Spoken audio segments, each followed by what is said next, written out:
Esta é a chave da cidade usualmente oferecida a cada novo governador que chega ao território.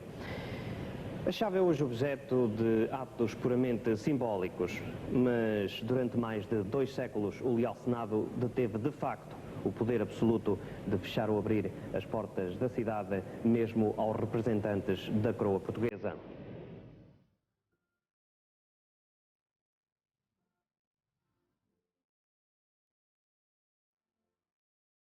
(1583). Uma instituição sui generis nasce em Macau, o Senado. Uma ideia de Dom Melchior Carneiro, este bispo jesuíta formado na Itália da Renascença, que figura nesta sala da Santa Casa da Misericórdia, uma instituição também por ele criada.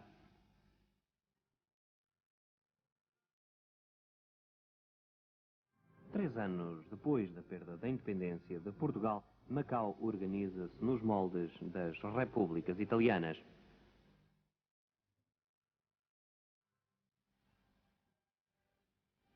Um ouvidor, um procurador e 3 vereadores dão corpo a um sistema político sem paralelo em toda a história da colonização portuguesa desde os descobrimentos.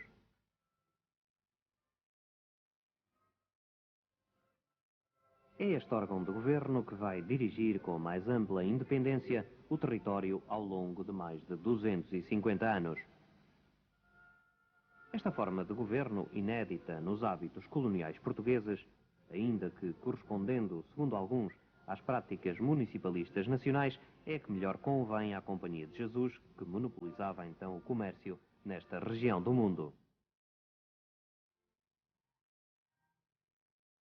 Servia também o Vaticano, a quem garantia, por um lado, um sólido pilar económico contra as ameaças da Reforma e dos turcos, e por outro, constituía um bastião missionário, sólida base de operações para a evangelização da China.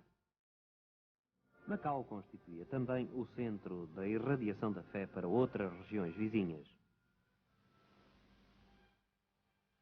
Entre 1595 e 1602, o Senado administra um território de uma prosperidade sem par, desenvolvendo uma subtil política de negociação e compromisso que será panágio da história de Macau até hoje. Independente, o Senado mantinha afastados, por um lado, os espanhóis, senhores do Reino de Portugal, e por outro, os chineses, sempre dispostos a pôr em termo uma situação contraditória que toleravam, mas que ao mesmo tempo se mostrava incómoda. Macau, a mais longínqua parcela do Império Português, era de facto uma república burguesa e democrática, no coração da China, vagamente ligada a Lisboa por uma nau de viagem, ausente por 2 anos e que nunca se sabia se chegava ou não.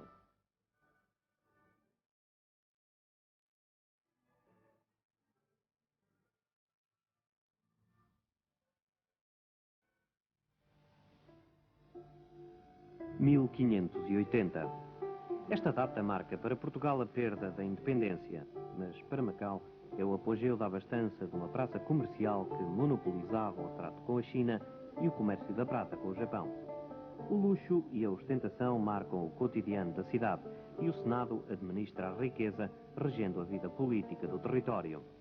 No mesmo local onde hoje se encontra, o edifício foi sofrendo ao longo do tempo alterações de estrutura, desconhecendo-se a sua forma original.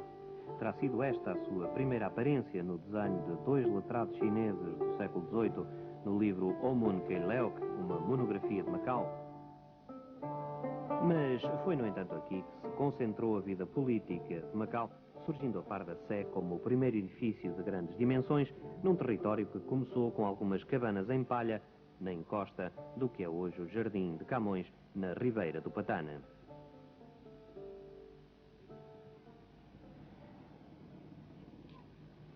Durante um longo período, Macau dirigiu em regime de monopólio o comércio da região. Na Europa, a Espanha dominava e encerrou os portos à Inglaterra e aos seus aliados, que foram obrigados a procurar na origem os produtos de que careciam. Subitamente, Macau ficou exposto à cobiça internacional. A primeira grande ameaça contra Macau veio da Holanda, quando, depois de vários ataques frustrados de pequenas frotas, o almirante Cornelius Ryerson se apresentou frente à cidade com uma armada de 17 navios disposto a conquistá-la. O aparecimento da esquadra colheu Macau de surpresa. A maior parte dos homens válidos e dos soldados estava em Cantão, na feira. Intramuros, houve que armar mulheres e escravos para correr à defesa.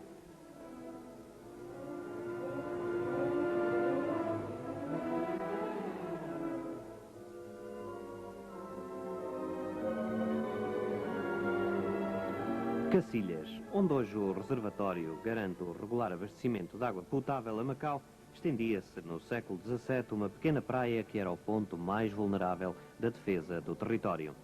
De fácil acesso pelo mar, escondia-se das baterias da cidade, permitindo a colocação de tropas bem no interior da península, sem probabilidades de serem atingidas. Foi aqui que os 800 homens da frota de Cornelius Ryerson desembarcaram a coberto de barris de pólvora incendiados, internando-se em seguida na península. Depois foi uma marcha em fileiras cerradas através do que é hoje esta movimentada avenida. Subitamente, da Fortaleza do Monte, um padre jesuíta, seguramente pouco versado na arte da artilharia, mas um experiente matemático, calculou certeiramente o fogo dos canhões da fortaleza ainda semi-construída.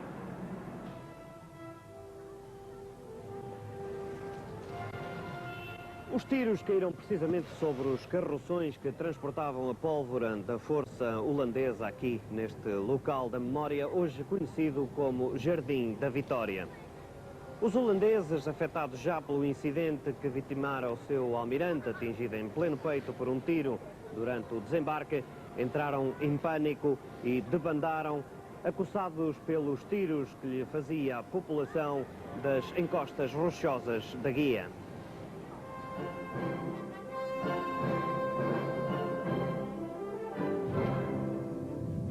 Os holandeses foram perseguidos pela população até aos botes de desembarque, onde tentavam entrar aos magotes para atingirem os navios que se encontravam a prudente distância. Terá sido nesta tentativa desesperada de fuga que se registrou o maior número de vítimas. O desastre dos holandeses em Macau no dia 24 de junho de 1622 desencorajou definitivamente novas intenções de conquista da cidade. As ameaças passaram a centrar-se no alto mar sobre a navegação portuguesa no Pacífico. O ataque dos holandeses marcou a evolução da cidade e determinou o envio do primeiro governador militar, representante direto del Rei.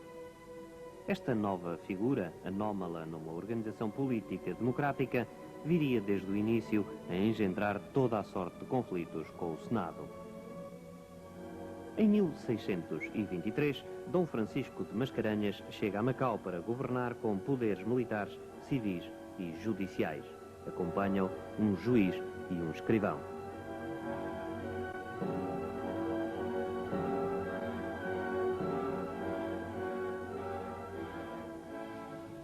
Desde 1623, data em que Dom Francisco de Mascarenhas ocupou aqui esta Fortaleza do Monte, que se institucionalizou em Macau uma luta entre dois poderes. De um lado, o Senado, cioso das suas prerrogativas.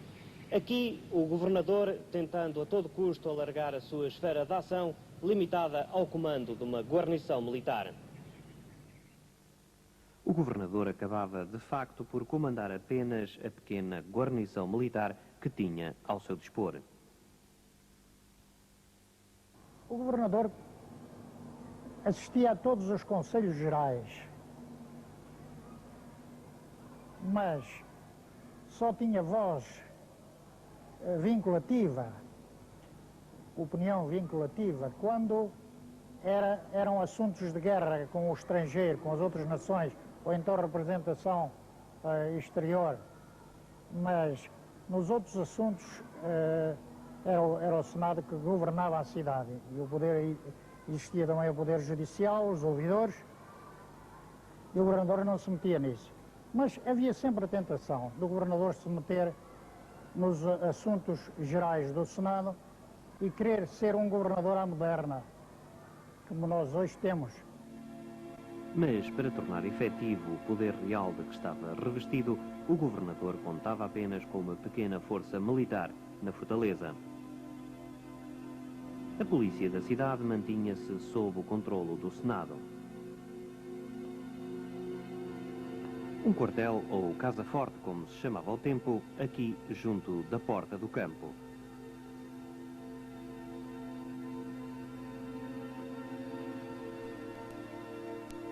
Outro aqui nas traseiras do seminário de São José, perpetuado na toponímia. Um terceiro que se erguia perto da igreja de Santo António, em torno da qual a cidade cresceu, garantiam o controlo da comunidade e também as armas ao Senado necessárias para poder responder às veleidades dos governadores. Um semicírculo estratégico complementado pela guarda das portas da muralha do lado do mar, que isolava perfeitamente a fortaleza do monte. Em matéria civil, as ordens do governador eram abertamente disputadas e o Senado era, em última análise, quem fazia acatar as decisões finais. Neste quadro, o confronto entre as duas instituições foi uma constante. Um confronto que registrou momentos agudos, um dos quais sob o governo de Diogo Pinho Teixeira, que tentou a todo custo exercer a sua autoridade sobre um Senado hostil. Em maio de 1710, no meados de maio, dia 16 de maio, o governador mandou chamar à Fortaleza do Monte todos os habitantes da cidade e elegeu, debaixo de compulsão, portanto a ameaça das tropas e tudo mais, uma nova Câmara. Chegou a haver 2 senados, portanto, em Macau, desde 16 de maio a fins de junho de 1710. Esse governador, então, vendo que a sua autoridade não conseguia prevalecer, mandou pôr sentinelas à porta do Colégio de São Paulo, umas 6 sentinelas a toda à volta do Colégio de São Paulo, e mandou mesmo apontar os canhões de um navio de um arménio que estava ali no porto interior, na praia pequena, e mandou também apontar as peças do monte, exatamente para arrasar a cidade. Foi nessa altura em que interveio o bispo da cidade, um bispo, Dom João Casal, que esteve aqui muito tempo, o bispo de Macau, e ele conseguiu, na Sé, pôr o Santíssimo e expor o Santíssimo Sacramento durante 11 dias, para acalmar os ânimos da cidade. Mas o confronto não terminou, no entanto, aqui. A animosidade atenuava-se apenas quando os governadores aceitavam pacificamente submeter-se às decisões da Câmara e prestar-se com bonomia ao papel de chefes alegóricos, sempre que era necessário mostrar aos representantes da vizinha China formalidades protocolares destinadas a impressionar os interlocutores em questões negociais com atos de pompa e circunstância. Dona Maria I, no fim do século XVIII, ainda quis reverter a situação de Macau e dar também a autoridade à tropa, dar mais autoridade ao exército. Mas isso não resultou porque os chineses só respeitavam as autoridades do Senado, muito mais maleáveis e mais habituadas a tratar com os chineses. Alegando que o Senado de Macau governava a revelia da coroa, a soberana pediu contas, exigindo que fossem prestadas ao governador. A ordem real fez-se acompanhar de uma fragata de Goa, a quem Macau estava teoricamente submetida, destinada a levar ao vice-rei quem desobedecesse. Mas não foi preciso disparar tiros para fazer cumprir o decreto real. O Senado obedeceu. Os 40 anos seguintes vão ser de declínio para a velha instituição. Antes do fim, porém, o Senado vai rever-se numa das mais ímpares figuras da história de Macau. o ouvidor Arriaga. Foi nos Açores, na cidade da Horta, que Miguel de Arriaga Bruno da Silveira nasceu em 22 de março de 1776. Cedo, no entanto, abandonou o arquipélago, aonde nunca mais voltou, para rumar à outra ponta do Império Português.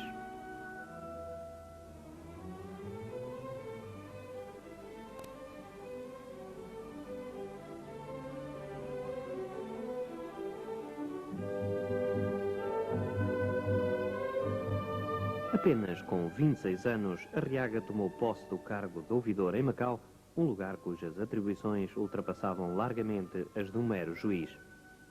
A sua vida à frente dos destinos de Macau está expressa numa carta do Senado ao vice-rei da Índia. Fez a guerra e estabeleceu a paz. Negociou e fez tratados comerciais. Aliou-se a reis e príncipes. Criou um título. Deu mercês e condecorações. Depôs um governador e fez outro. Deu patentes militares. Criou bispados e propôs bispos. E mais faria se continuasse a viver e não lhe faltassem meios. Mas Arriaga, senhor absoluto de Macau, não resistiu às investidas do liberalismo. A Revolução de 1820 eclodiu em Portugal e os liberais do território levantaram-se contra a regência de Arriaga. O ouvidor e o governador, sob os ataques do primeiro jornal do Extremo Oriente, a Abelha da China, são demitidos. Arriaga foge para Cantão e o governador é levado preso para Goa. Um novo Senado, sob a direção do tenente-coronel Paulino Barbosa, é eleito pelo povo, proclamando e defendendo o novo regime ao longo de cerca de um ano. Mais uma vez, o Senado governou independente até à chegada da fragata Salamandra, que surgiu na Rada de Macau para impor de novo o antigo regime. Registou-se então o último toque-rebate do Senado que juntou o povo de Macau. A habilidade resistiu, armando os canhões do monte, mas não chegou a haver luta.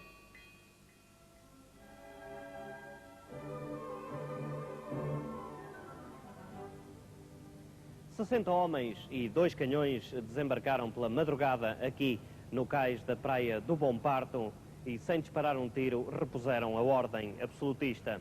O leal Senado caminhava rapidamente para o final do seu poder e a sua transformação em Câmara Municipal viria a ocorrer apenas 14 anos depois.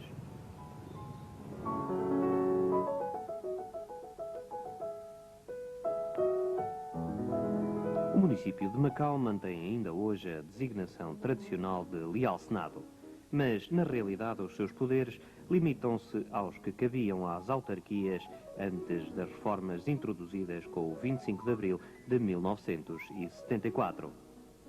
O Senado já não suscita a polémica, mas sugere o debate.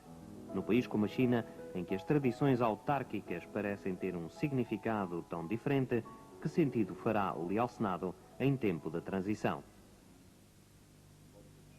O município, ou os municípios, designadamente o leal Senado, têm, penso eu, um papel relevante. Um papel relevante, quer na prática da participação dos cidadãos na gestão da cidade, até porque, como sabe, a declaração conjunta prevê que sejam os cidadãos de Macau a desenvolverem a governação do território para diante. E, portanto, toda esta prática tem interesse redobrado, penso eu, neste momento de transição. Penso, no entanto, e era capaz de aproveitar para lhe dizer que há, de facto, duas perspectivas que são significativas, são relevantes quando se analisa comparativamente os municípios dos países socialistas, se não considerássemos aqui o segundo sistema da China, relativamente aos países do Ocidente. Portanto, as duas variáveis que deveremos considerar é uma variável técnica e uma variável ideológica. Relativamente à primeira, os problemas são muito semelhantes. Pela natureza das atribuições e competências, desenvolve-se pacificamente a atividade dos municípios. Relativamente à perspectiva ideológica, há de facto algumas nuances que eu me permitiria avançar. Uma delas é que, enquanto nos países ocidentais há de facto uma descentralização do poder, e portanto há como que dois poderes autonomizados, o poder local e o poder central, assim conhecidos, e aliás de que é exemplo aquilo que se ouviu da história do Leal Senado em Macau, relativamente aos países socialistas. De facto a situação não é exatamente esta. Portanto, os princípios em que assenta a organização do Estado é um princípio de unidade e de hierarquia e, portanto, o município funciona como uma unidade territorial perfeitamente integrada na unidade mais alargada, enfim, da máquina operativa da governação. A menos de 12 anos da passagem do testemunho da administração, que papel reivindica o Leal Senado? O Leal Senado, como instituição com mais de 400 anos de história, exerce o papel que está naturalmente reservado a todas as instituições com peso histórico. Nós reconhecemos-nos nelas, assim como ao nosso passado, e elas espelham naturalmente continuidade, segurança e história. Como organização municipal, ao assegurar a gestão da cidade nas suas múltiplas vertentes e visando a prossecução de interesses comuns e específicos, penso que o Leal Senado é um instrumento fundamental no diálogo que a administração estabelece com administrados. Particularmente importante num território onde maioritariamente a população, penso que há acordo nisto, é bastante diferente das pessoas que ocupam os postos cimeiros da administração. Num território de dimensões tão reduzidas como é o de Macau, que espaços existem para manobra? É evidente que, eu diria, é polémica, é pelo menos problematizante a situação num espaço como este. Que sentido faz haver um município e haver um governo, ou haver um município autónomo do governo, que vale a pena dizer que ambos, o município prossegue as políticas do governo, isso é um elemento relevante. A natureza das funções que cabe ao município, distintas da natureza das funções que cabe ao governo do território, justificam por si, portanto, a persecução desta experiência. Aliás, vale a pena dizer que a história de Macau foi desenvolvida e assentou nesta realidade. Portanto, houve de facto um município de Macau muito forte e, por outro lado, houve também um governo do território. Numa cidade onde o novo é uma constante, estas escadas são testemunhas vivas dos primeiros passos dos portugueses por Macau e elas vão permanecer aqui para além de toda a controvérsia.